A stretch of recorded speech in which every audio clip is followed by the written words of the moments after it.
Bismillahirrahmanirrahim. Welcome our student in our new program Knowledge Bank. Today we have a new episode in biology for first secondary. أهلا بيكم أبنائي وبناتي طلبة وطالبات الصف الأول الثانوي في حلقة جديدة من حلقات برنامج بنك المعرفة. النهاردة إن شاء الله هنتكلم عن خواص الإنزيمات وده يعتبر آخر جزء في unit 1. This is the last point in the unit 1. The biological macromolecules. We will talk about the properties of the enzyme. Today, inshallah, we'll talk about the properties of the enzyme. We studied some of these properties last episode. We will continue. I'll make revision about these properties, and I will continue talking about the rest of these properties. Let's discuss together the properties of the enzyme. Number one, enzymes are similar to other chemical catalysts as they are only speeding the chemical reaction without being consumed. احنا قلنا ان الانزيمات تعتبر catalyst ليه يا ولادي عشان تعمل speeding up للchemical reaction. طبعا هنا ما بيحصلهاش consumed، لا تستهلك. الانزيمز are highly specific. highly specific mean what؟ متخصص، شديد التخصص. and different from other catalysts. ازاي هو different؟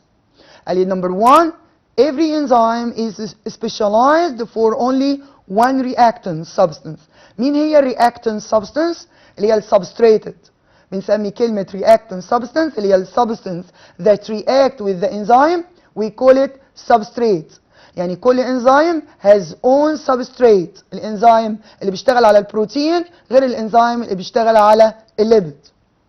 Number two, one type or few types of the reactions. This diagram in front of you are relations between enzyme and substrate. In front of you, enzyme. This enzyme react with a group of monomers. هذه المونيمرز we call it substrate. هذه substrates combine to the active site. زي ما احنا شايفين كده هذا الانزيم عنده active site. ده كده عنده كام active site يا ولادي؟ عنده 2 active site. تمام؟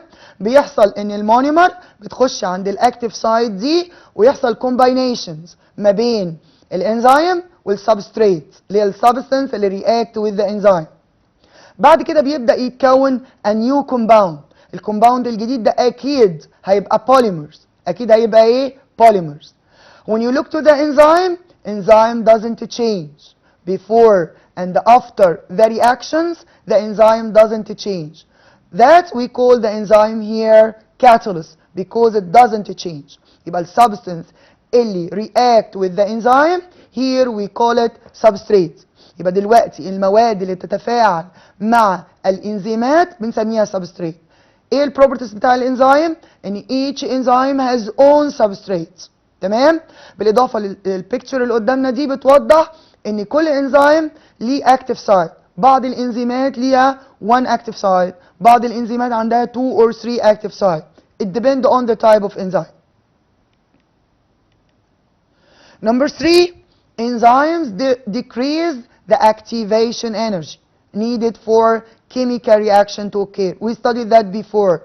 ان الانزيم بيعمل decrease the activation energy. بفكركم تاني what's meant by activation energy. It is a minimum energy needed by body to make a chemical reactions. This is an important point here. Enzymes are affected by the concentration of hydrogen ions. We call it pH. What's meant by pH? Concentration of the hydrogen ion in the solution and also the temperature. النقطة دي مهمة جدا يا ولادي ودي اللي هنشتغل عليها مع بعض دلوقتي. ان الانزيم affected by pH. What's meant by pH here? hydrogen ion and temperature. يبقى التمبريتشر والpH affect the enzyme. What about the factor affecting the work of the enzymes. The first factor that affecting of the enzyme, concentration of the enzyme. The second one, concentration of substrate, اللي هي السبستانس reacting with the enzyme. Number 3, temperature. Number 4, hydrogen ion concentration. We call it pH. Number 5, the presence of inhibitors.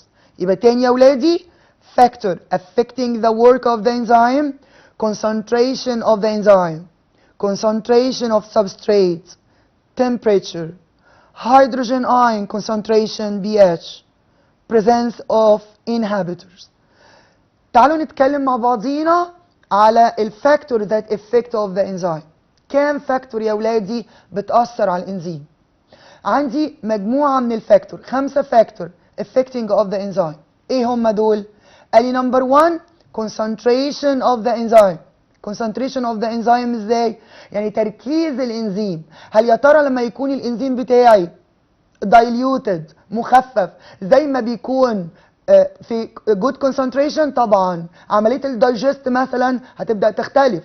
يعني انا مثلا لو شربت كميات كبيره من الميه وانا باكل، ده بيعمل ايه في الانزيم بتاعتي؟ بيعمل decrease للconcentration of the enzyme.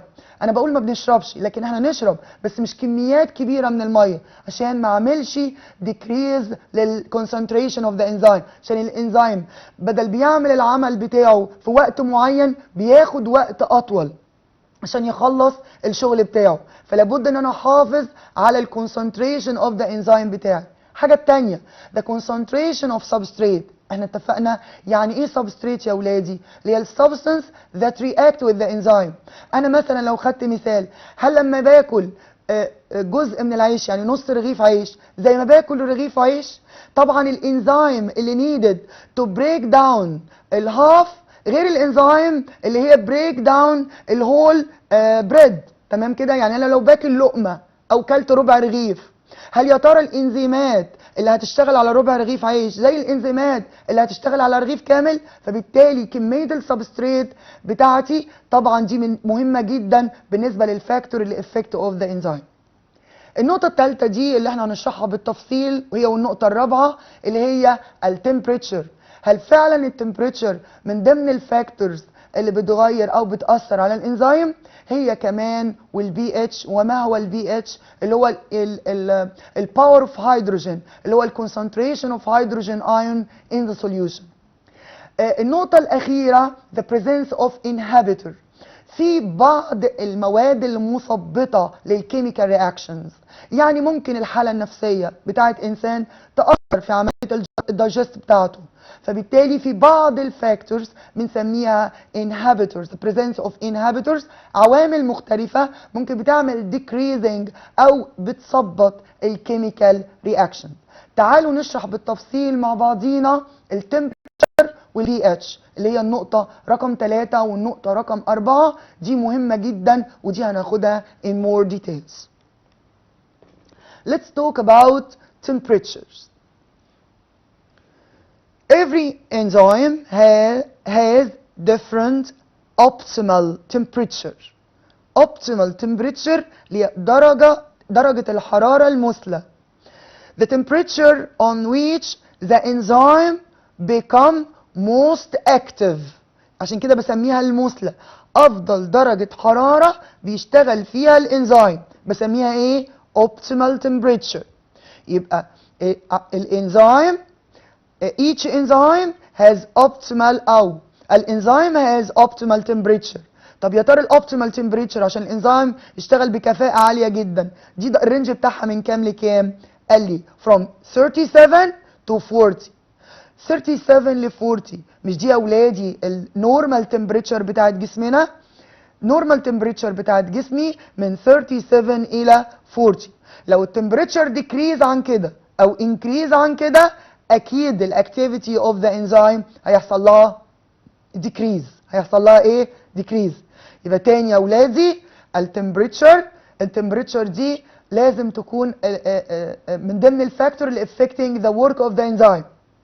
طيب التمبريتشر دي بنقول ازاي؟ قال لي لازم تكون اوبتيمال. يعني ايه اوبتيمال؟ قال لي الاوبتيمال تمبريتشر هي التمبريتشر اللي الانزيم بيشتغل فيها مور اكتف. طب مور اكتف ازاي؟ قال لي دي الرينج بتاعها من 37 الى 40. In front of you a diagram, a relations between temperature and energy enzyme activity. احنا عاملين علاقة ما بين التمبريتشر والانزيم اكتيفيتي. هل يا ترى لما التمبريتشر تتغير الاكتيفيتي بتاع الانزيم تتغير؟ عايزاكم تبصوا معايا كده. ادي اول جزء، ادي اول انزيم الاكتيفيتي بتاعته تقريبا هنا عند كام؟ 37. تمام؟ هنا الاوبتيمال بقى، عايزاكم تبصوا كده على الاوبتيمال هنا عند كام؟ عندي 40. البيك هنا بتاع الدياجرام اللي قدامي عند كام؟ عندي تمبريتشر 40. يبقى هنا ال 40 دي تعتبر ايه يا اولادي؟ اوبتيمال تمبريتشر، لان ده البيك بتاع الدياجرام اللي قدامي. يبقى البيك هنا واصل لكام؟ ل 40. يبقى الرينج بتاعي من 37 الى ايه؟ 40. ده الاكتيفيتي بتاع الانزيم هنا ايه؟ بتكون ماكسيمم هاي اكتيفيتي. يبقى هنا ستارت اكتيفيتي with the enzyme، هنا بيحصل لها increase. بعد كده هنا البيك بتاعي بعد كده بيحصل لها ايه؟ decrease. يعني ملاحظين كده معايا بعد ال 40 ايه اللي حصل؟ الاكتيفيتي اوف ذا انزيم بدا يحصل لها decrease. طب لما انا بدات تقريبا 15، الاكتيفيتي بتاعت الانزيم عماله increase until reaching the peak. البيك هنا عندي كام؟ عندي 40. يبقى هنا لما التمبريتشر less than 40 the activity of the enzyme decrease. لما وصلت للبيك دي اوبتيمال بقى، يبقى دي هتكون مين بالنسبه لي؟ الاوبتيمال. ايه اللي بيحصل بعد الاوبتيمال؟ الاوبتيمال هنا عندي كام؟ 40. ايه اللي هيحصل بعد 40؟ الانزيم اكتيفيتي زي ما انتم شايفين بيحصل له ايه؟ decrease، عشان ما تتفاجئوش بيها. يبقى تاني لو حصل ان التمبريتشر increase او decrease عن الاوبتيمال activity of the enzyme هنا ايه؟ decrease. يبقى درجة الحرارة لما كانت قليلة الاكتيفيتي بتعملها ايه؟ بتاعت الانزيم increase وصل لغاية مين؟ لغاية الاوبتيمال. هنا لو بصينا الاوبتيمال عند كام؟ عند 40. تمام؟ ايه اللي بيحصل بعد كده؟ لو ما زودت التمبريتشر ما حصلش حاجه غير ان اللي حصل الاكتيفيتي بتاعت الانزيم حصل لها هنا ايه؟ decrease. حصل لها ايه؟ decrease. when the temperature of an enzyme increase، لو زادت التمبريتشر عن الاوبتيمال more than optimal temperature. تاني يا ولادي نركز، لو زادت درجة الحرارة عن الاوبتيمال اللي هو الجزء ده، انا هنا temperature عندي 50 45، يبقى هنا ايه اللي يحصل؟ الانزيم اكتيفيتي زي ما انتم شايفين هنا حصل له ايه؟ decrease. يبقى its activity decrease gradually until stop. هتفضل تقل الاكتيفيتي بتاع الانزيم لغايه ما يقف. تمام؟ ليه بقى يا ولادي؟ what is the reason؟ due to the change of its structure.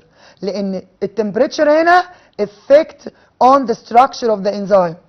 انا عايز افكركم بحاجه، احنا قلنا ان الانزيم ده made of protein، والبروتين امينو اسيد اللي هو الاستراكشر يا ولادي. يعني التمبريتشر بتاثر على الامينو اسيد اللي بيبني الانزيم، فبالتالي اي change في التمبريتشر it change the properties of the enzyme.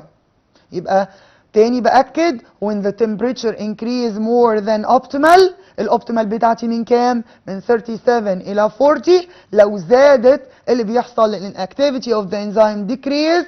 الريزون هنا بيكون نتيجة it changes the structure of enzyme. طيب النقطة الثانية هو when the temperature of the enzyme become less، لو قلت التمبريتشر than its optimal temperature. نفس الكلام. The activity also decrease gradually.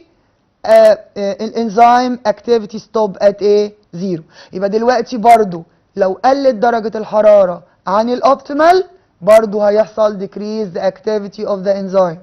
طب امتى الانزيم بيحصل له stopping؟ عند زيرو.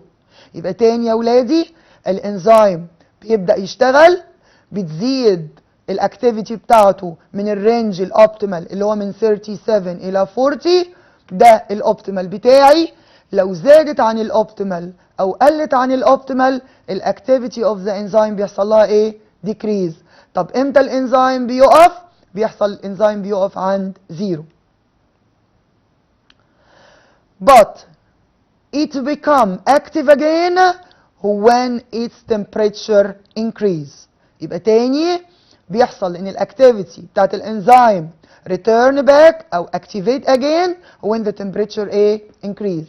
عايزين نقول الجزء ده تاني مع بعضينا، مهم جدا نعرف النقطة دي.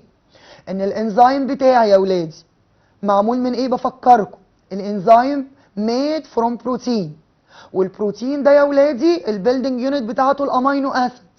وافتكروا معايا الامينو اسيد، هذا الامينو اسيد اللي فورمينج اوف بروتين، واي بروتين لازم افكت وذ ذا تمبريتشر، بيتاثر بدرجه الحراره. طيب بالتالي الانزيم افكت وذ ذا تمبريتشر. طيب الانزيم ده الاكتيفيتي بتاعته بتكون اعلى حاجه امتى؟ قال لي في الاوبتيمال تمبريتشر. واتس مينت باي اوبتيمال تمبريتشر؟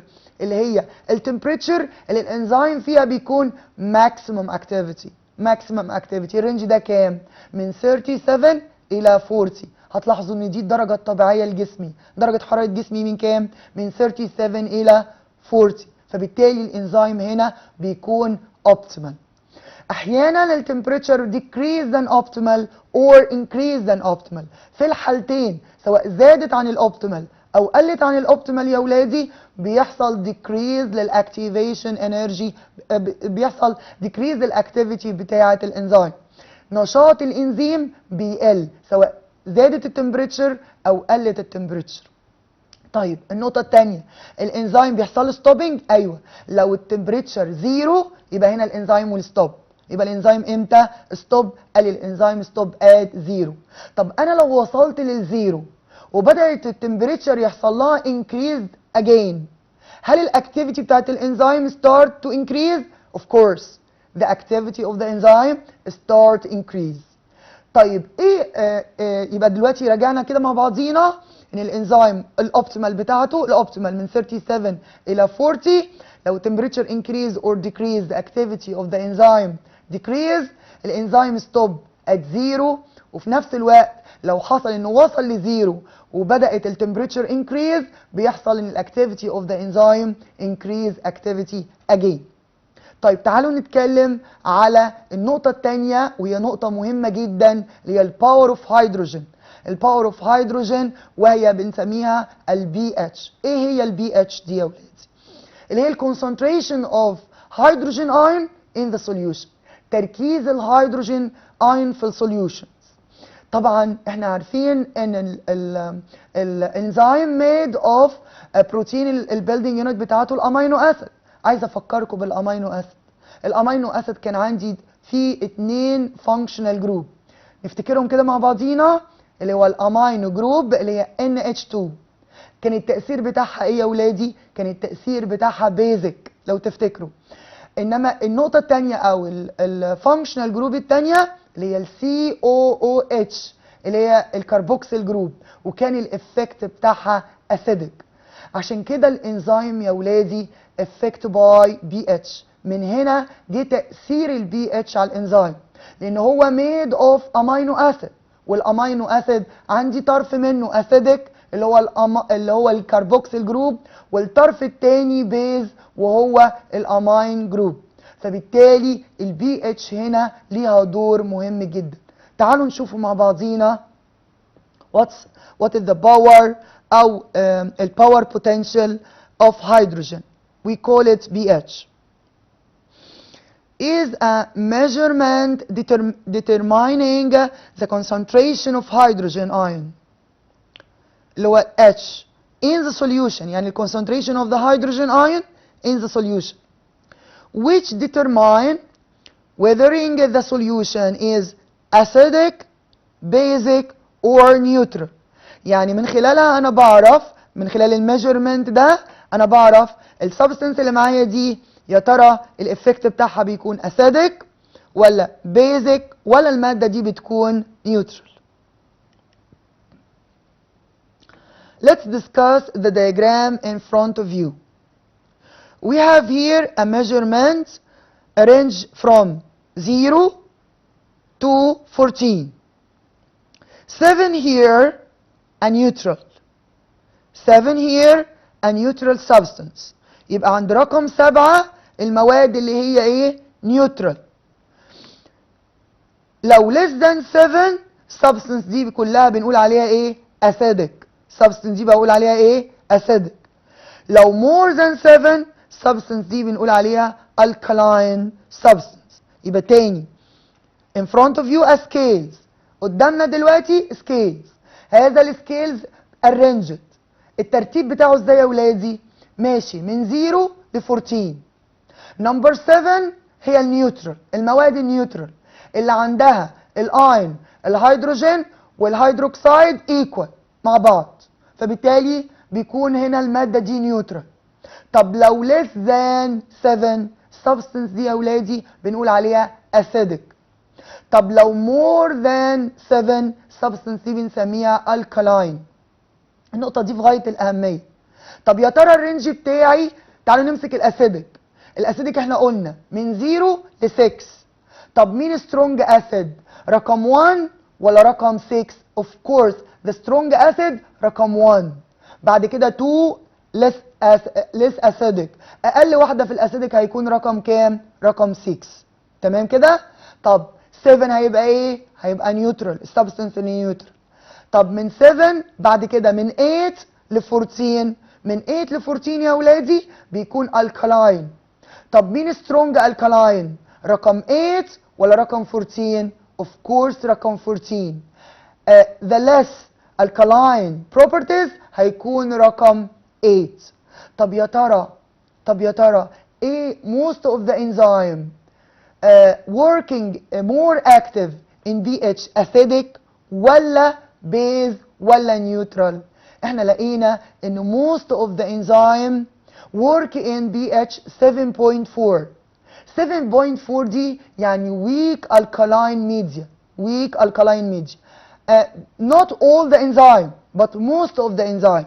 لان هنلاحظ ان some enzyme work in acidic media. Another work in alkaline media. But most of the enzyme يا ولادي work in 7.4. This is a weak alkaline media. عشان كده معظم الانزيمات بتشتغل في الويك alkaline media يا ولادي اللي هي 7.4. لكن هوريكم دلوقتي ان في انزيمات بتشتغل في اسيدك وفي انزيمات بتشتغل في ايه؟ في بيزك. تمام كده؟ يبقى تاني السكيلز بتاعي من 0 ل 14. الرينج بتاعي من 0 ل 14. 7 نيوترال. لو less than 7 we call it acidic. لو more than 7 بسميه alkaline. strong acid number 1. weak acid هيكون رقم 6. alkaline start from 8 to 14. weak alkaline 8. strong alkaline 14. طب الانزيم most of the enzyme work in 7.4 mean weak alkaline media. Solution with pH less than 7 are acidic, while this with pH more than 7 are alkaline. Solutions with pH equal 7 are neutral. pH activity of the enzyme. Enzyme are affected by pH because it composed of amino acid زي ما قلت لحضراتكم which containing acidic carboxyl group COOH and basic amine group NH2. الطرف الاسيديك والطرف البيز هما اللي اثروا على الانزيم او خلوه يتاثر بالبي-اتش. Each enzyme has own pH which it become most active. This degree of pH بنسميها optimal pH. If pH of the enzyme decreased or increased, the activity, of course, the activity decreased gradually until stop. most of the enzyme working at pH 7.4. يبقى ال 7.4 دي weak alkaline، ودي افضل ميديا بيفضلها الانزيمات. انا عايزاكم تبصوا معايا الاكزامبل انا جايبه لكم على انزيم اسمه البيبسين انزيم، ده بيشتغل في اسيدك ميديا less than 7، وانزيم تاني اسمه تريبسين بيشتغل في more than 7. look at the diagram in front of you. الانزيم activity and البي اتش. when you look here بيبسين، الرينج بتاع البيبسين زي ما انتم شايفينه كده، الاوبتيمال بتاعه فين يا ولادي؟ زي ما انتم شايفين 1.5. 1.5 بي اتش دي يعتبر ايه؟ اقل من 7، يبقى اسيدك. يبقى البيبسين هنا بيشتغل فين؟ في اسيدك ميديا. طب تعالوا نشوف التريبسين. التريبسين هنا قدامي تقريبا بيكون البيك بتاعه عند 8، ما بين ال 7 وبين ال 9، ففي الحاله دي بيكون 8. طب ال 8 دي تعتبر ايه؟ ويك الكالاين ميديا، تعتبر ويك الكالاين ايه؟ ميديا. يبقى احنا هنا عملنا ريليشن ما بين الانزيم اكتيفيتي والبي اتش. انا عندي اهو بعض الانزيم زي البيبسين بيشتغل في 1.5 ل 2.5، ده الرينج بتاعه، ده اسيدك. وإن أما التريبسين يعتبر البيزك عشان عند 8. At the end of our episode, thank you for listening. I will meet you again in next episode إن شاء الله.